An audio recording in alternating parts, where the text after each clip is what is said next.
Assalamualaikum warahmatullahi wabarakatuh. Perkenalkan, kami dari kelompok 7 akan mempresentasikan hasil diskusi kami tentang pengambilan data, sistematik random, dan non-probability sampling. Di mana anggotanya sendiri itu ada saya sendiri, Dimas Anggakusuma, dan juga ada teman saya Muhammad Refi Maulana. Boleh next. Yang pertama, probability sampling. Apa sih probability sampling? Itu teknik di mana setiap anggota populasi memiliki peluang yang diketahui sama dan tidak nol untuk terpilih. Prinsipnya itu berbasis pengecekan matematis atau randomisasi murni. Tujuan utamanya adalah meminimalisir bias. Sedangkan non-probability sampling atau non-PS yaitu teknik pemilihan sampling yang didasarkan pada pertimbangan subjektif, kemudian akses, atau kriteria spesifik. Prinsipnya itu berbasis intervensi atau penilaian manusia. Tidak semua anggota memiliki peluang yang sama. Yang pertama, matriks pembandingan parameter. Di sini tuh ada 4 aspek, di mana ada dasar pemilihan, kualitas inferensi, kebutuhan kerangka sampel, dan waktu dan biaya. Nah, di aspek dasar pemilihan, di probability sampling itu ada acak dan juga objektif. Sedangkan di non-probability sampling, itu dasar pemilihannya ada subjektif dan kebijaksanaan peneliti. Aspek kualitas inferensi, probability samplingnya itu representatif dan juga hasil dapat digeneralisasi ke populasi. Sedangkan non-probability sampling itu hanya berlaku untuk sampel, tidak dapat digeneralisasi secara statistik. Selanjutnya ada aspek kebutuhan kerangka sampel, di mana probability samplingnya itu wajib memiliki daftar lengkap populasi atau sampling frame. Dan sedangkan non-probability sampling itu tidak selalu membutuhkan kerangka sampel. Aspek waktu dan biaya di probability sampling itu biasanya itu relatif mahal dan juga butuh waktu yang lama. Sedangkan di non-probability sampling itu dia waktu dan biayanya sangat efisien, cepat, dan juga praktis. Nah, systematic random sampling itu membahas tentang metode probabilistik yang memilih satu titik awal secara acak atau random start, kemudian secara berulang mengambil sampel berdasarkan interval jarak yang tetap dari seluruh populasi.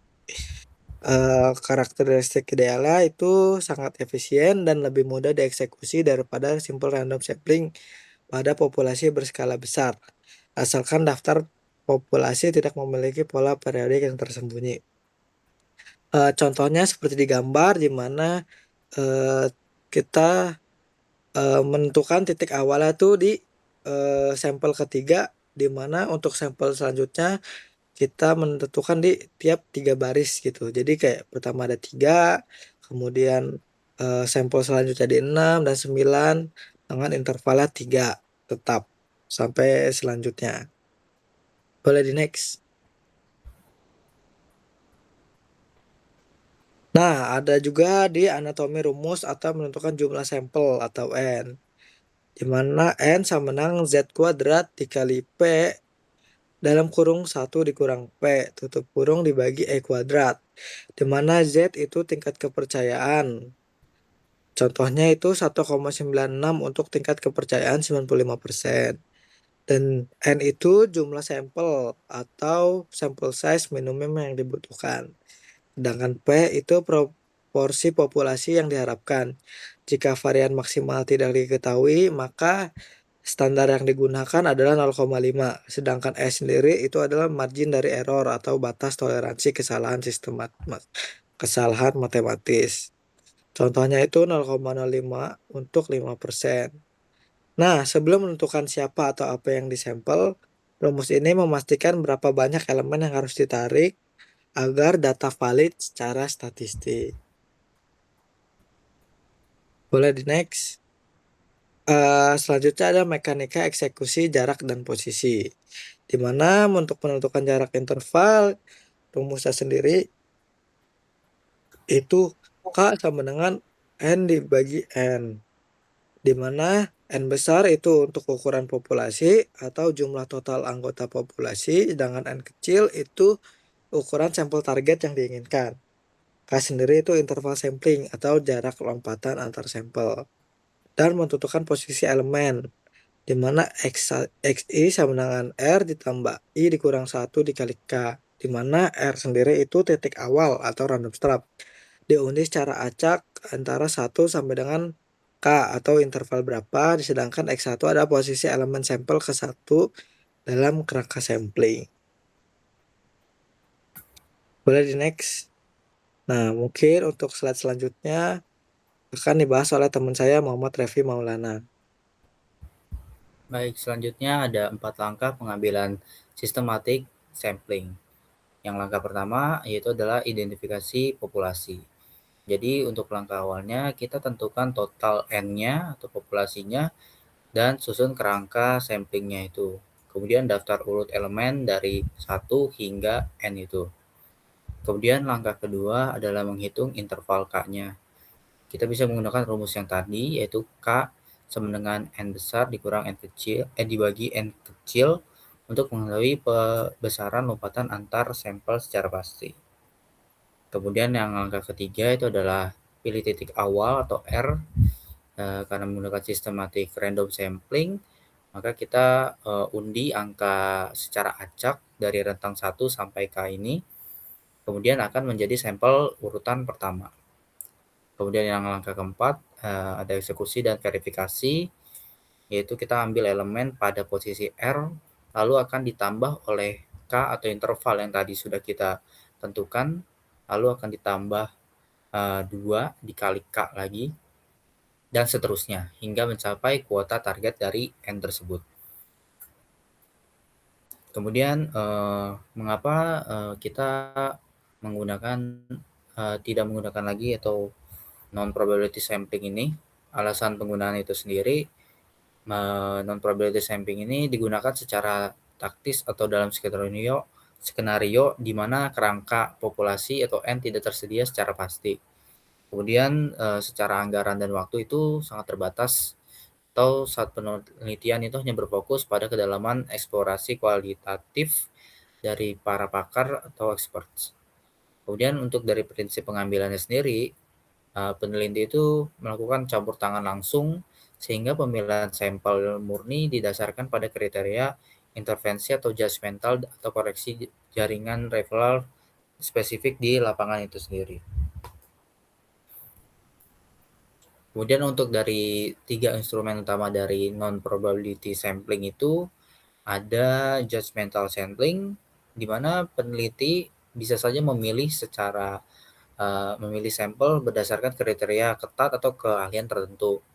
Misal hanya mewawancarai salah satu chief engineer untuk kebijakan energi, seperti itu.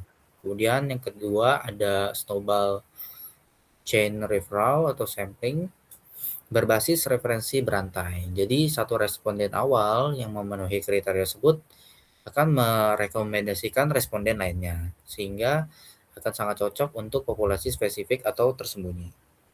Kemudian ada confession sampling, yaitu pemilihan unit murni berdasarkan kemudahan akses atau ketersediaan waktunya, dan jarak terdekat di lokasi observasi tanpa kriteria ketat.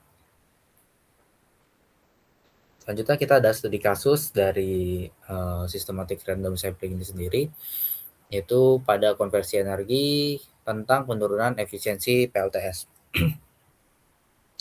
Jadi untuk konteks awal masalahnya ada sebuah kawasan industri mengoperasikan PLTS yang mendatakan PLTS, di mana mengoperasikan PLTS-nya mendeteksi adanya anomali atau penurunan efisiensi konversi energi termal yang menjadi listrik. Diduga hal ini akibat tumpukan kerak debu atau degradasi sel panel. Kemudian akan dilakukan tujuan audit, yang tujuannya itu waktu dan alat uji thermal itu sangat terbatas. Misalnya kita dari tim kelas engineer kelas 6A ditugaskan untuk menguji sampel secara representatif untuk merepresentasikan seluruh medan panel tanpa bias lokasi geografis. Dan untuk parameter sistemnya, kita menentukan populasinya semisal 250 modul panel surya, dan untuk target sampelnya itu 50 panel surya. Maka kita akan gunakan systematic random sampling untuk menentukan panel mana saja yang harus diperiksa. Kemudian dari segi kalkulasi sistematiknya, kita bisa menghitung intervalnya dengan rumus tadi, yaitu K sama dengan N besar dibagi N kecil, yaitu yang tadi 250 dibagi 50, maka sama dengan 5. Maka dari hasil perhitungan tadi, pemeriksaan dilakukan setiap lompatan 5 panel atau intervalnya jadi 5 panel. Kemudian untuk menentukan titik awalnya atau R-nya, kita bisa mengundi acak antara 1 sampai 5. Misalnya kita terpilih di sini angkanya, kita pilih angka 3. Maka secara kesimpulannya, panel nomor 3 akan ditetapkan sebagai matematis sebagai titik audit fisik pertama untuk pengujian thermal selanjutnya. Nah, ini hasil pemetaannya. Ini kan dari 250 panel ya. Kita pilih titik awalnya di 3. Terus intervalnya 5, maka tinggal ditambahkan 3 ditambah 5 sama dengan 8, terus ditambah lagi 8 ditambah 5, 13, dan seterusnya. Untuk kesimpulannya, dengan metode ini, eh, interval ini sebaran 50 sampel ini dapat dijamin merata secara geometris di seluruh hamparan lahan PLTS. Teknik ini juga dapat menjamin akurasi data audit konversi energi secara komprehensif tanpa bias area tertentu. Dan terakhir untuk kesimpulan, untuk probability sampling ini yang sistematik itu merupakan standar yang cukup tinggi untuk teknis terstruktur seperti efisiensi PLTS, di mana representasi tanpa bias adalah sebuah keharusan.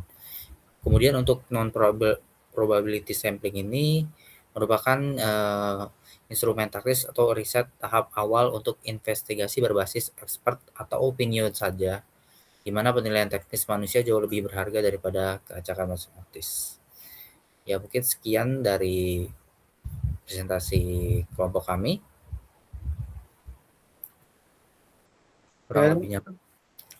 kurang lebihnya mohon maaf. Wassalamualaikum Wassalamualaikum warahmatullahi warahmatullahi wabarakatuh. wabarakatuh.